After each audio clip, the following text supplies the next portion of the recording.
Hello बच्चों, कैसे हैं आप सभी। आशा करती हूँ कि आप सभी बहुत अच्छे होंगे और आप सभी ने जो पिछला अध्याय वो कंप्लीट कर लिया होगा। तो चलिए अब हम चलते हैं हमारे चौथे अध्याय पर, जो कि है हरे पौधे। तो हम यहाँ पर कुछ ग्रीन प्लांट्स के बारे में जानेंगे। यहाँ पर आपसे कुछ क्वेश्चन पूछा गया है, सही विकल्प पर सही का निशान लगाइए। ठीक है, तो आपसे फर्स्ट क्वेश्चन क्या पूछा गया है, इनमें से छत्रक का दूसरा नाम है। तो इनमें से जो छत्रक है उसका दूसरा नाम क्या है। क्या वो कुकुरमुथा है, क्या वो अंजीर है, क्या वो नारियल है। तो आपका आंसर है कुकुरमुथा यानी कि मशरूम। ओके, नेक्स्ट आपसे क्या पूछा गया है, ओलियंडर का वैज्ञानिक नाम है, ओलियंडर का साइंटिफिक नाम क्या है। क्या वो नरियम ओलियंडर है, क्या वो सर्बेरा ओलियंडर है, क्या वो एकोनिटम ओलियंडर है। तो आपका आंसर है नरियम ओलियंडर। ओके, नेक्स्ट आपसे पूछा गया है, पत्तियों को हरा रंग किससे मिलता है। क्या वो प्रकाश संश्लेषण से, क्या वो क्लोरोफिल से, क्या वो इनमें से कोई नहीं। तो आपका आंसर है क्लोरोफिल से। ठीक है, तो आप क्लोरोफिल से उस पर टिक करोगे। नेक्स्ट आपसे पूछा गया है, मसालों का राजा कौन कहलाता है। काली मिर्च, कैफीन, अदरक। तो आपका आंसर है काली मिर्च, तो आप काली मिर्च पर टिक करोगे। नेक्स्ट आपसे पूछा गया है, कौन सा पेड़ बोधि वृक्ष के नाम से जाना जाता है। कौन सा ऐसा पेड़ है जो बोधि वृक्ष के नाम से जाना जाता है। तो आपको ऑप्शन दिया गया है बरगद, बुरडोक या पीपल। तो आपका आंसर है पीपल, तो आप पीपल पर टिक करोगे।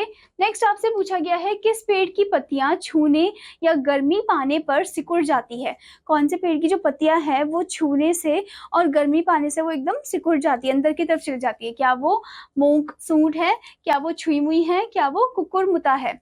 तो आपका आंसर है छुई मुई यानी कि टच मी नॉट। ठीक है, नेक्स्ट आपसे पूछा गया है, उन पेड़ों को क्या कहते हैं जो अपनी पत्तियां एक निश्चित ऋतु में गिरा देते हैं।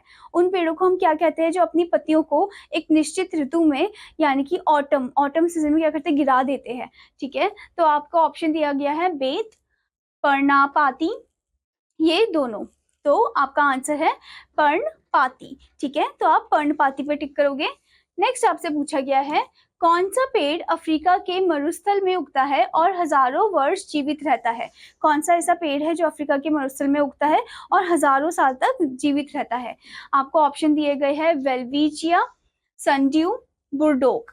तो आपका आंसर है वेल्विचिया। ठीक है, तो आप वेल्विचिया पे टिक करोगे। नेक्स्ट आपसे पूछा गया है, किस पेड़ में शाखाओं से जमीन तक उगने वाली संरचनाएं होती हैं जो नई जड़ों तथा तनों में आती है। तो कौन सा ऐसा पेड़ है जिसमें नई नई जो शाखाएं हैं, नई नई जो संरचनाएं हैं वो होती है। ठीक है, आपको ऑप्शन दे रखा है नारियल, पीपल, बरगद। तो वो है बरगद यानी कि बैनियन ट्री। ठीक है, अब आपको यहाँ पर एक क्वेश्चन पूछा गया है, क्या आप जानते हैं सिरकोना पेड़ की छाल का प्रयोग कुनीन बनाने में किया जाता है जो मलेरिया, बुखार और दर्द का इलाज करने के काम आती है। जो सिरकोना पेड़ है उसकी छाल का प्रयोग हम किस में करते हैं, कुनीन बनाने में करते हैं, जो किस चीज में काम आती है, मलेरिया को और बुखार को, और जो दर्द है उसका वो इलाज करने में काम आती है। आशा करती हूँ बच्चों कि आपको ये अध्याय अच्छे समझ में आया होगा। और आपका होमवर्क है कि आपको इन क्वेश्चंस को लिखना है, इनके आंसर्स को भी आपको याद करना है। अब मैं आपको मिलूंगी अगले अध्याय में, तब तक के लिए धन्यवाद बच्चों।